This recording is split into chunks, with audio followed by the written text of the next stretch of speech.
I'm a fan of bare shaft tuning. I think it's a tool that lets you chase the perfection of getting the arrow in tune. Again, what it means to be in tune is you've got a force vector coming off your string when you let it go, represented by the red, and you're trying to get your arrow lined up in that force vector. Paper tuning is where I start, but it is just a starting point. And so I adjust the cams typically in order to paper tune because I get the arrow rest right where I want it. I like it right in the middle of the riser, and I like the height. So I use the D loop and I use these cams to do all of the paper tuning. Then when I get out there and I start shooting a bare shaft, that gives me more evidence to what I need to adjust. But these adjustments are very small.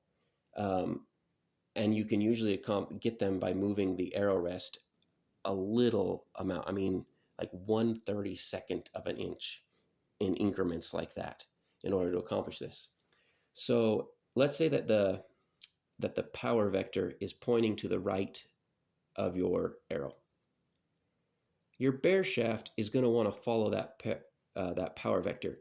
Fletchings act as a stabilizer, and so if you shoot an arrow this way, it will stabilize faster and it will go more in the direction the arrow is pointing, even if the power path is off. But a bare shaft won't. A bare shaft will follow that power vector more. So if your bare shaft hits to the right, then this is the setup you're looking at. And so to correct that, you need to move your arrow to the right. You need to move your arrow rest to the right to get those arrows, the arrow and the power path to line up. Now, I'm exaggerating this. In all reality, the paths are very, very close to each other, the vector and the arrow. So you're just making very small changes. If your bare shaft is hitting to the left, that means your power vector is pointed to the left. And so in order to correct that, you need to move your rest to the left in order to get those paths to line up again. If it's going high and low, your bare shaft is hitting high, well, then you need to drop it a little bit, right? You could take your arrow rest and go down, or you could take your D loop and go up.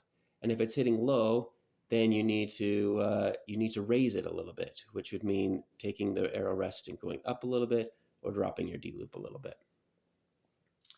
Uh,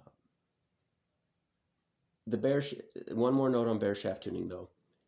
Bare shafts are very sensitive to the whole bow system, meaning the grip that you have, the release.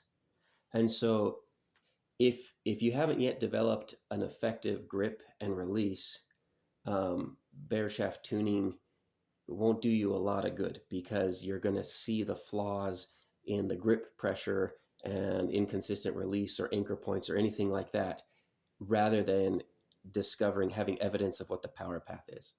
So I would first make sure that you've got a good system for a good grip that's consistent and a smooth release, and then move on to bare shafts. And if you're consistently seeing the bare shaft do the same thing, that's good evidence that you know what the power path now looks like.